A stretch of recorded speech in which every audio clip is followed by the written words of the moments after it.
the arena fell silent as Zexathara, the undisputed predator king of the Vorthak Empire, stepped into the crystalline fighting pit. His obsidian scales gleamed under the harsh crimson lights, and his forearms flexed with anticipation. Standing, nearly 12 feet tall, he was the apex predator of a species that had conquered 17 star systems through pure physical dominance. Across from him stood Captain Sarah Chen, a human female barely reaching 6 feet in height. Her simple, gray uniform seemed almost insulting in the face of Zexthara's ornate battle armor. The crowd of Vorthak nobles hissed with amusement from their elevated viewing platforms. This would be over quickly. "You humans," Zexthara's voice rumbled through his translator, "claim to be warriors worthy of alliance with the Empire. Yet you send this fragile creature to face me." His mandibles clicked in what passed for laughter among his kind. "I will try not to kill you too quickly, little mammal." Sarah rolled her shoulders, loosening her muscles. "I appreciate the consideration, Your Majesty. I'll try to make this educational for you." The challenge had been inevitable. When humanity first made contact with the Vorthak Empire 3 months ago, they had requested a military alliance. The Vorthak, being a warrior culture, demanded proof of human combat prowess through their traditional trial of supremacy. One human warrior against their greatest champion. The Empire's War Council had expected humanity to send their largest, most augmented super soldier. Instead, they sent Captain Chen, a special forces operator who stood out only for her complete lack of cybernetic enhancements or genetic modifications. The ceremonial gong resonated through the arena. Zexthara lunged forward with frightening speed, his claws extended and ready to tear flesh. To the watching Vorthak, the human appeared to barely move, a slight step to the left, a subtle duck of her head. Zexthara's momentum carried him past his target, confusion flickering across his reptilian features. He spun around, swiping with 2 arms simultaneously. Again, Sarah seemed to simply shift her weight, and his claws whistled through empty air. The crowd's hissing grew uncertain. "Stand still and fight!" Zexthara roared, launching into a series of devastating attacks that would have reduced a Vorthak warrior to ribbons. But Sarah had spent 20 years studying every form of combat known to humanity. She had trained in ancient martial arts that emphasized using an opponent's strength against them, learned from masters who understood that true power came not from size or speed, but from perfect timing and leverage. She ducked under a high swipe, stepped inside Zexthara's guard, and drove her elbow upward into his solar plexus. The Predator King doubled over, gasping.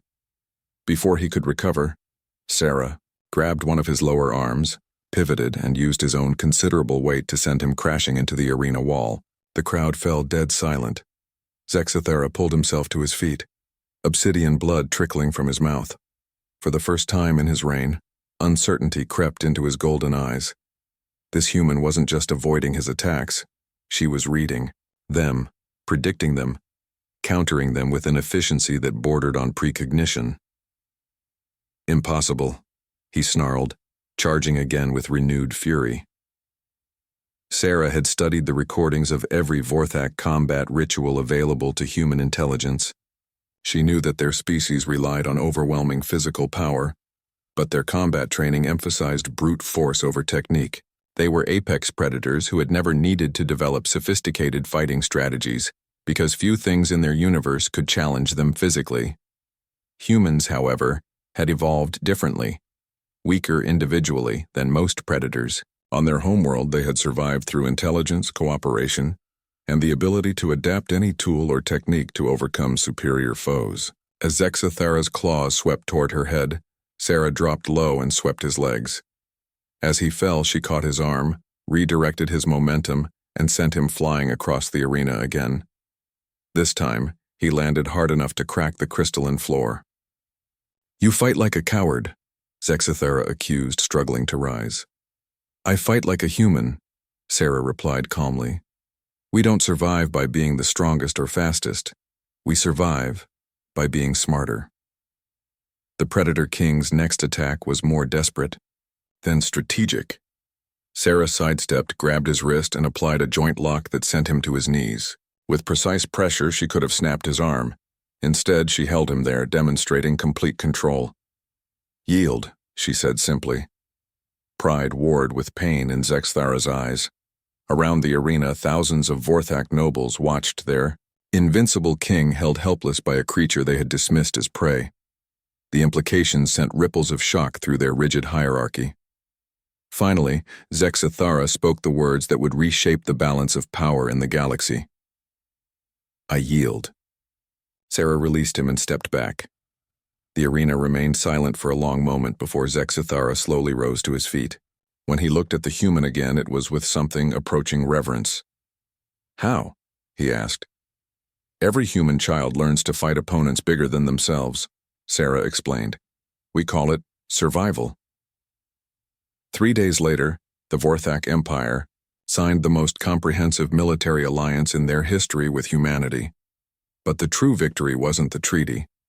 It was the fundamental shift in how the galaxy's apex predators viewed the small, seemingly fragile species from a distant, blue world.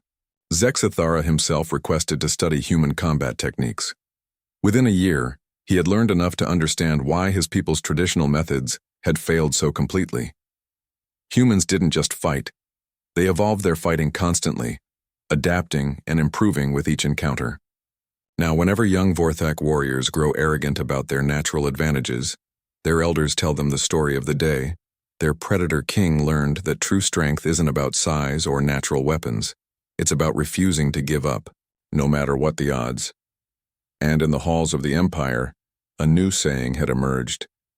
"Fear not the predator who relies on fang and claw, but the human who has learned to turn your strengths into your weaknesses." Captain Sarah Chen never lost another challenge.